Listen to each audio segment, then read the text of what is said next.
সাফিনের বাবা নিজে ফোন করে পুষ্পকে ওনার মেয়ে করতে চেয়েছে।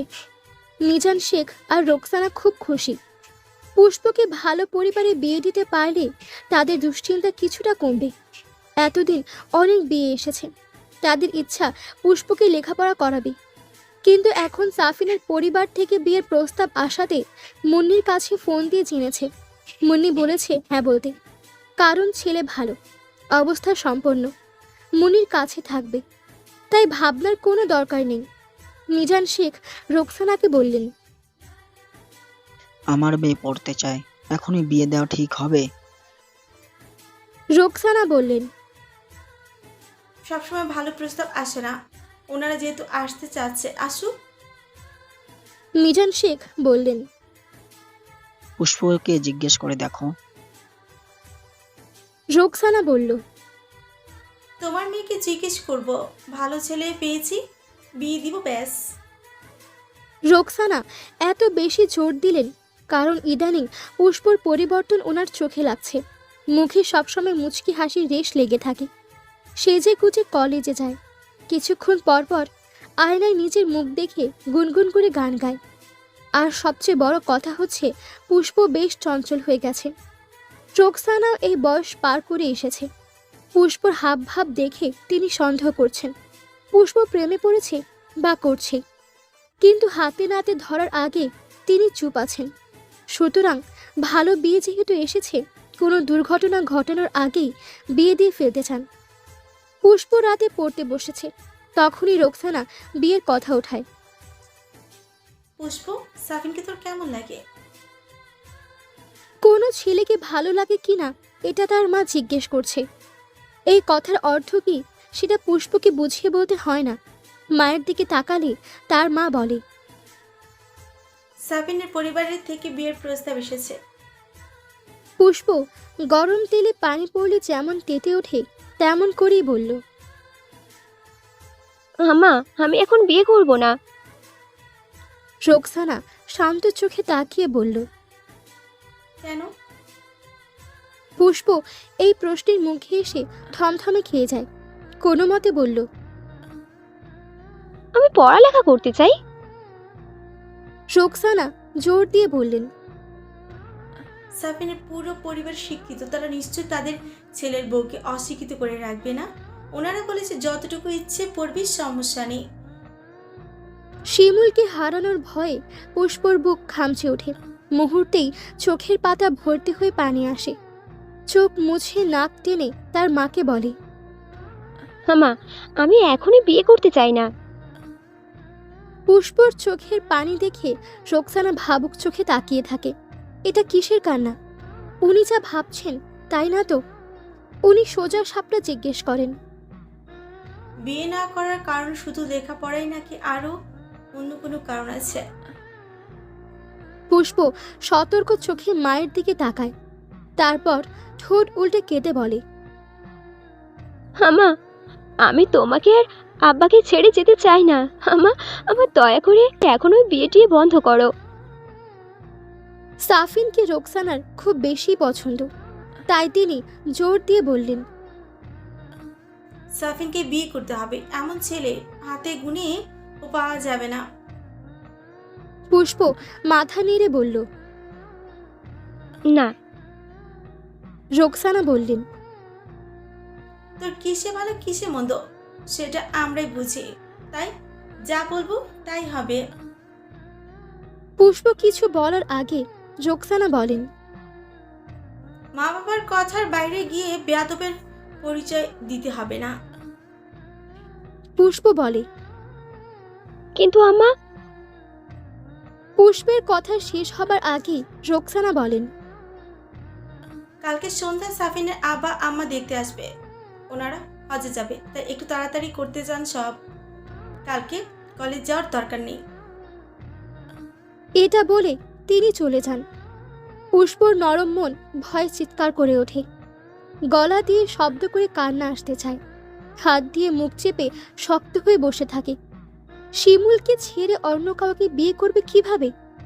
পুষ্প বাঁচবে না, একদম মরে যাবে। ওই রাগী শিমুলকেই তার চাই। শিমুলকে ছাড়া বেঁচে থাকা অসম্ভব। চুপ করে বসে থাকে। বাবা মা যখন ভাত খেতে ডাকে তখন পুষ্প এক ফাঁকে তার আম্মার মোবাইল নিয়ে শিমুলের নাম্বারে ফোন দেয়। শিমুল কেটে দিয়ে কল ব্যাক করে, খুব ব্যস্ত গলায় বলে, হ্যালো পুষ্প। শিমুলের গম্ভীর গলায় পুষ্প নামটা শুনে তার চোখে পানি চলে আসে। কান্না চেপে ফ্যাসফ্যাসে গলায় বলল, শিমুল ভাই, আপনি কি খুব ব্যস্ত? নির্বাচনের আর মাত্র 5 দিন বাকি। চারদিকে সতর্ক নজর রাখা হচ্ছে। শিমুলের শ্বাস ফেলার জো নেই। কাজের চাপে মায়াবতীর সাথেও দেখা করার সুরত মিলছে না। শিমুলের ছোট্ট মায়াবতীটাও খুব বুঝদার, সুবিধা অসুবিধা খেয়াল করছে। কলেজে যাওয়ার সময় শিমুল ক্লাবের সামনে দাঁড়ায়। পুষ্প যাওয়ার পথে এক নজর তাকিয়ে চোখে চোখে ভাব আদান প্রদান করে মনের তৃষ্ণা মিটিয়ে নেয়। সময়ের স্বল্পতার কারণে দেখা করা সম্ভব হচ্ছে না।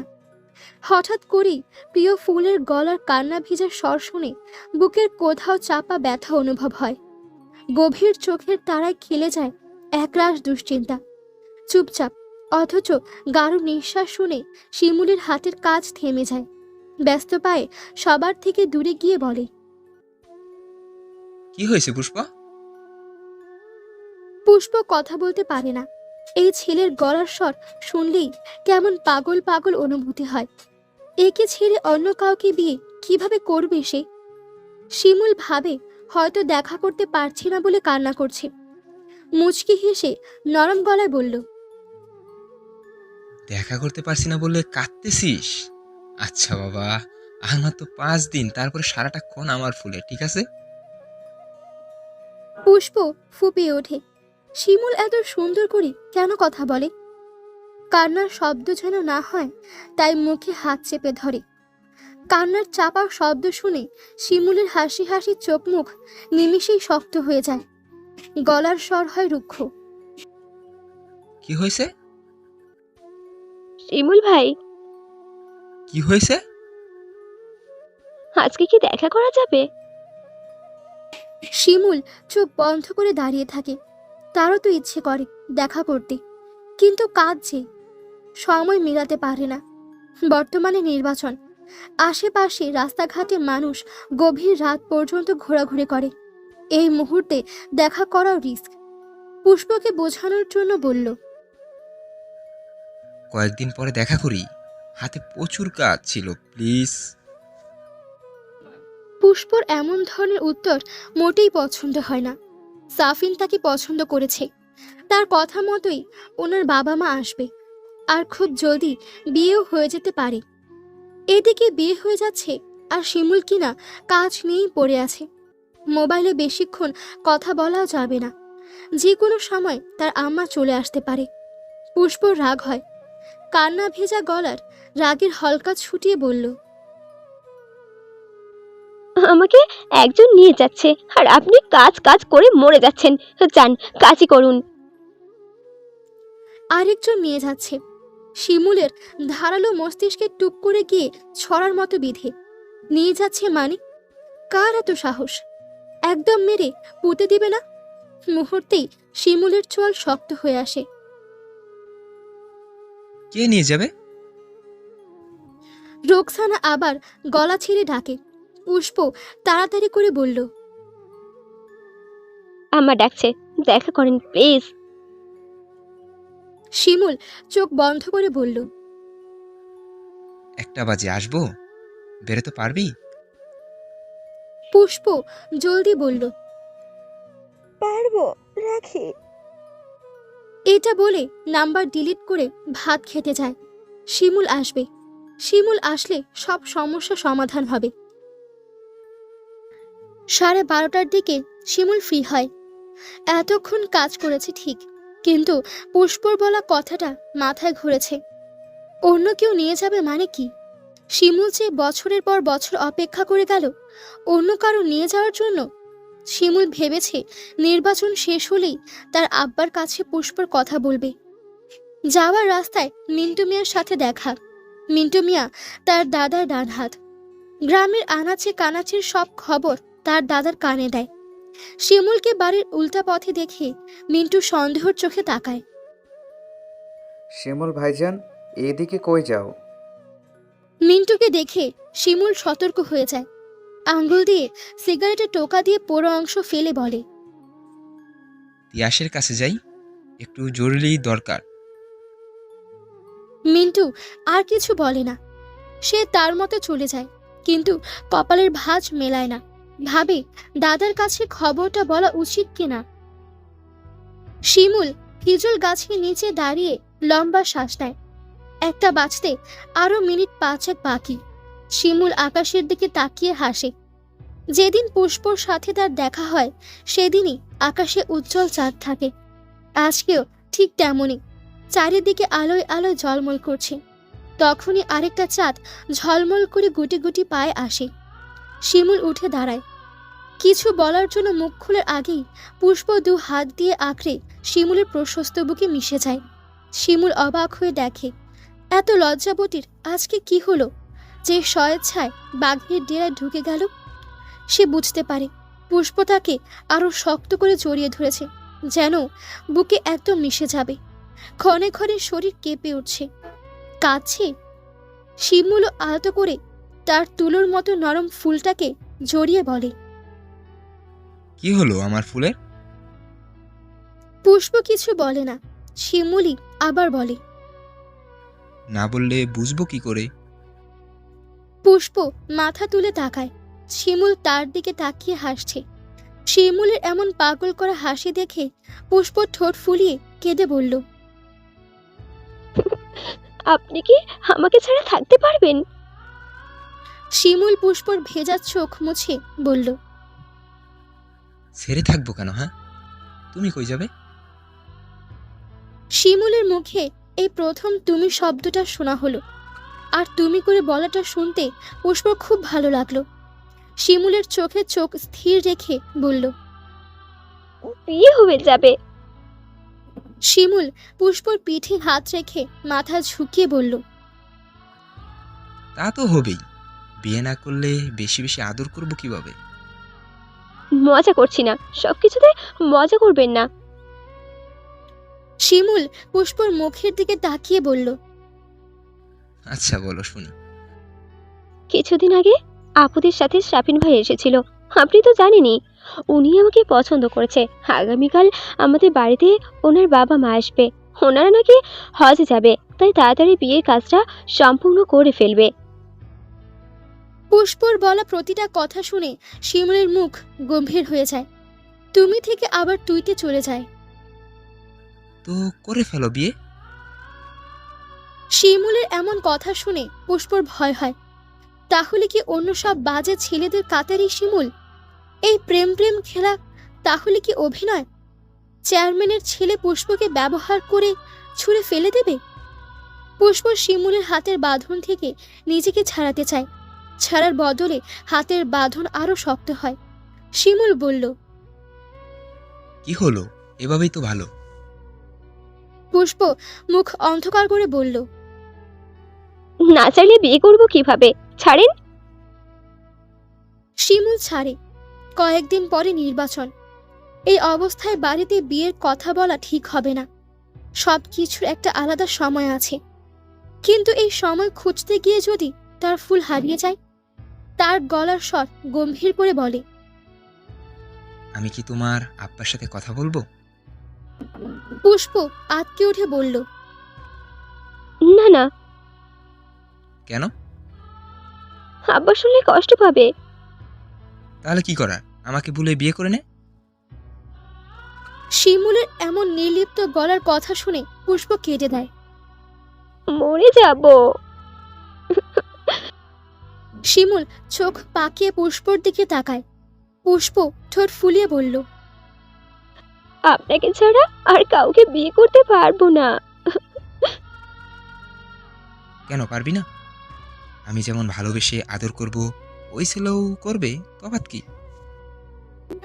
পুষ্প শিমুলের হাত ধরে বলল। ওই ছেলে তো শিমুল হবে না। শিমুল পুষ্পর গালে হাত দিয়ে বলল, তাতে কি? আমার শিমুলকে লাগবে। আমি তো খুব খারাপ, তোর আব্বা রাজি হবে না। এই খারাপ ছেলেটাকেই আমার চাই, যে কোনোভাবে। পুষ্পর বাচ্চা বাচ্চা উত্তরে শিমুল হাসে। আমার ফুলকে নিয়ে যাওয়া এত সহজ? শিমুলের থেকে তারই ফুলকে কেড়ে নিবে? অসম্ভব। আব্বা, আম্মা, আপু সবাই রাজি। তাতে কি, আমার ফুল তো রাজি না, এটাই প্লাস পয়েন্ট। পুষ্প শিমুলের বুকের কাছে গেঞ্জি খামচে ধরে বলল। ভয় লাগছে, কালকে যদি বিয়ে টিয়ে করিয়ে দেয়। শিমুল পুষ্পর কোমরে হাত রেখে টেনে নিজের কাছে আনে। আমি আসি তো, আপনাকে এত টেনশন করতে হবে না। কিন্তু পুষ্পর কথা থামিয়ে বলল। কোনো কিন্তু টিন্তু নেই, আমি সামলে নিব, ভরসা নেই। শিমুলের ওপর পুষ্পর শতভাগ আস্থা আছে, মাথা নেড়ে সম্মতি জানায়। এখন একটু হাসো। পুষ্প হাসে, তারপর মুখে বলল। তাহলে এখন যাই। শিমুল গভীর চোখে পুষ্পকে দেখে, আস্তে আস্তে পুষ্পকে ঠেলে হিজল গাছের সাথে নিয়ে দাঁড় করায়। পুষ্প আবছা অন্ধকারে শিমুলের দিকে তাকিয়ে বলল। যাই। শিমুল পুষ্পর হাতের আঙ্গুলের ভাঁজে নিজের আঙ্গুল নেড়ে চেড়ে বলল। উম, পুষ্প বলল। কি? দেখে মন ভরেনি, আরেকটু প্লিজ। পুষ্প আলো আধারে আধো অন্ধকারে শিমুলের চোখের দিকে তাকিয়ে বলল, একটা কথা বলি। শিমুল পুষ্পের হাতের আঙুলে আলতো করে ঠোঁট লাগিয়ে চুমু খায়, মুখ ছোট্ট করে বলে, হুম। পুষ্প বলল। আপনার গালে একটু ছুঁয়ে দিই। পুষ্পর এমন আহ্লাদে আবদারে শিমুল মুচকি হাসে। আমি সবটাই তোমার, যা ইচ্ছা তা করতে পারো, আমি মাইন্ড করব না। শিমুলের দুষ্ট কথায় পুষ্প নিজেও হেসে দেয়। আপাতত গাল ছুঁয়ে দিলেই হবে। শিমুল মাথাটা নিচু করে দেয়। পুষ্প তার কোমল হাত দিয়ে শিমুলের গালে হাত রাখে। কাঙ্ক্ষিত রমণীর ছোঁয়া পেয়ে শিমুলের ভেতরটায় আগুনের হলকা ছুটে যায়, শক্ত হয়ে বার কয়েক চোখের পলক ঝাপটায়। এত বছরের অপেক্ষার ফল এত মিষ্টি হবে জানা ছিল না। পুষ্প খুব আদুরে ভাবে গালে তার নরম হাত ঘষে দিচ্ছে। শিমুল পুষ্পকে গাছের সাথে দাঁড় করিয়ে বলল। হয়েছে? পুষ্প মাথা নেড়ে বলল। না। শিমুলের নিঃশ্বাস ঘন হয়ে আসে, চোখ ছোট করে তাকিয়ে বলল। আর না, আবার পরে। পুষ্প শিমুলের নিঃশ্বাসের গতিবিধ লক্ষ্য করে হাত নামিয়ে নেয়, মাথাটা নিচু করে বলল। এখন যাই। শিমুল কেমন শান্ত গলায় অশান্ত জোর দিয়ে বলল। না। পুষ্প শিমুলের দিকে তাকালে শিমুল পুষ্পের খুব কাছে এগিয়ে আসে, পুষ্পকে পেছন থেকে জড়িয়ে নেয়। পুষ্পর পিঠ গিয়ে ঠেকে শিমুলের প্রশস্ত বুকে। পুষ্প গা কাঁপানো ঝিনঝিন আবেশে চোখজোড়া বন্ধ করে ফেলে। শিমুল পুষ্পকে হাত দিয়ে পেঁচিয়ে নিজের সাথে মিশিয়ে নেয়, মাথা নিচু করে পুষ্পর ঘাড়ে ঠোঁট সহ নাক ঘষে দেয়। পুষ্প ছটফট করে গুঙ্গিয়ে ওঠে। শিমুল টুপটাপ কয়েকটা চুমু খেয়ে ফেলে। পুষ্প শিমুলের দিকে তাকায় না, চোখ বন্ধ করেই বলল। এত ভালোবাসতে হবে কেন শিমুল ভাই? শিমুল ততক্ষণে পুষ্পকে নিজের দিকে ফিরিয়ে নিয়েছে, ফিসফিস করে বলল। জানি না তো। পুষ্প চুপ করে থেকে বলল। এখন যাই। শিমুল চোখে চোখ রেখে বলল। পুষ্প, তোকে আরেকটু ছুঁয়ে দিই। পুষ্প কিছু না বলে তাকিয়ে থাকে। শিমুল ফিসফিস করে বলল। প্লিজ। শিমুল একটু এগিয়ে গেলে পুষ্প বুঝতে পারে শিমুল কি করতে চাইছে। দুদিকে মাথা নেড়ে অস্পষ্ট স্বরে বলল। না। শিমুল ঘোর লাগানো গলায় বলল। কি না? পুষ্প দ্রুত গতিতে মাথা নাড়ে। ওই যে পাগলা প্রেমিক, তাকে কি না বলে আটকানো যায়? যায় না তো। পুষ্পও পারল না। শিমুল বেসামাল শ্বাস প্রশ্বাস ফেলে পুষ্পর নরম ঠোঁটে নিজের ঠোঁট একবার ছুঁয়ে দেয়, তারপর আরেকবার ছুঁয়ে বলল, তোকে একটু বেশি করে ছুঁয়ে দিলাম। পুষ্প তখন চোখ বন্ধ করে শিমুলের গেঞ্জি আঁকড়ে ধরে রেখেছে, যেন ছেড়ে দিলেই অতল সাগরে ডুবে যাবে। পুষ্প তার রুমে এসে চুপি চুপি দরজা বন্ধ করে। অন্ধকারে হাতড়ে যখন বিছানায় যাবে, তার আগেই লাইট তার নিজস্ব আলোয় জ্বলে ওঠে। পুষ্প দেখে রোকসানা পাথরের মতো দাঁড়িয়ে তাকে দেখছে। পুষ্প খেয়াল করে ভয়ে তার গলা শুকিয়ে গেছে। অস্ফুট স্বরে বলল, আম্মা